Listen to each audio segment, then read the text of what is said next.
Good evening and welcome to Tucker Carlson. There he is. He's still talking. It's been going on a long time. This week's impeachment trial in the Senate has done what you would have thought would be impossible in the era of Donald Trump. It has made politics boring again. The trial isn't just dull. It's dull in a highly aggressive, almost coercive way. Watching it is like being trapped by your drunk brother-in-law at Thanksgiving as he explains in forensic detail how he's managing his 401k. After about 6 minutes, you start fantasizing about jumping out the window. That's the experience of it. Unfortunately, there are no windows in the Senate chamber, so we've had to watch the entire thing. And after 4 days of this, we have reached a conclusion. This isn't really about a phone call that Donald Trump once made to Ukraine. It's not even about Adam Schiff's now obvious dream of winning a daytime Emmy, talented thespian though he is. It's actually, underneath it all, a policy disagreement.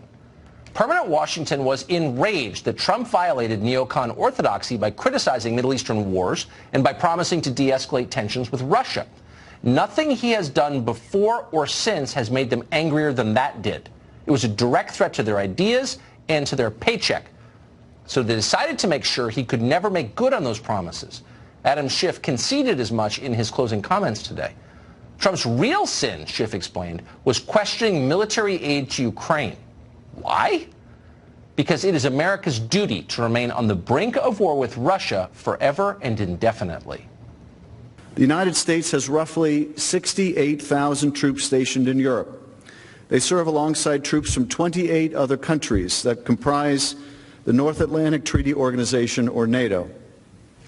They are holding the line against further Russian aggression. Now, the press, as you may have noticed, isn't in the habit of asking Adam Schiff to explain himself, and that's a shame in this case, because it would be nice to hear him explain what the hell he's talking about. In fact, the European Union has almost 4 times as many people as Russia does. Its economy is more than 10 times as large. Russian troops haven't made it to Western Europe in 75 years, and they won't be coming anytime soon. They can't. And by the way, if the Europeans were worried about a Russian invasion, they'd build an army to protect themselves. They haven't done that because they're not worried. And yet, according to Adam Schiff, America must keep 70,000 troops in Europe away from their families to guard against the ever-present threat of Russian invasion.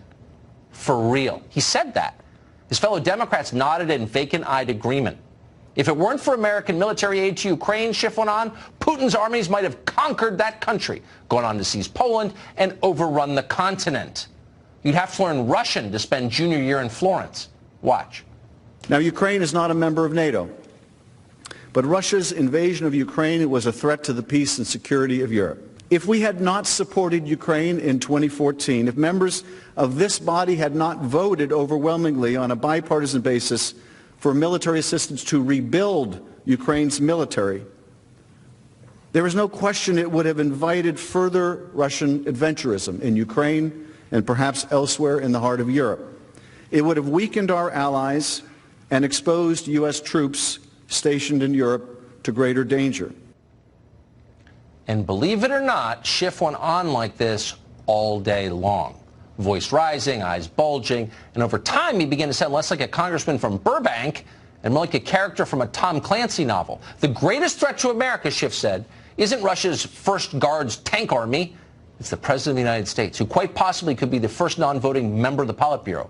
In other words, gentlemen, the penetration has been complete. If a president can be so easily manipulated to disbelieve his own intelligence agencies, to accept the propaganda of the Kremlin, that is a threat to our national security. Now, by now you may be wondering, how exactly is this the impeachment we were promised? Wasn't this supposed to be about the abuse of power and the contempt of Congress? Aren't those the charges? How do we get to the part where Russia invades Belgium? Well, actually, it's been a long time coming. The genesis of Donald Trump's impeachment trial, it turns out, wasn't the now famous Ukrainian phone call or even his victory 3 years ago. It actually began on February 13th, 2016, on that day. That's the day that Trump debated Jeb Bush, Ted Cruz, and the rest of the GOP primary field in South Carolina, Columbia, I think. Trump said things that, until then, no major Republican candidate had been willing to say out loud. He called the Iraq War, for example, quote, a big fat mistake. He said America ought to reach an agreement with Russia rather than fighting proxy wars against them. He called the trillions of dollars we spent in the Middle East a waste. At the time, it seemed like Trump was attacking Republican orthodoxy, but now it's clear, and this impeachment makes it crystal clear what was really going on. Trump was attacking the consensus of both parties in Washington, and that's a neoconservative consensus.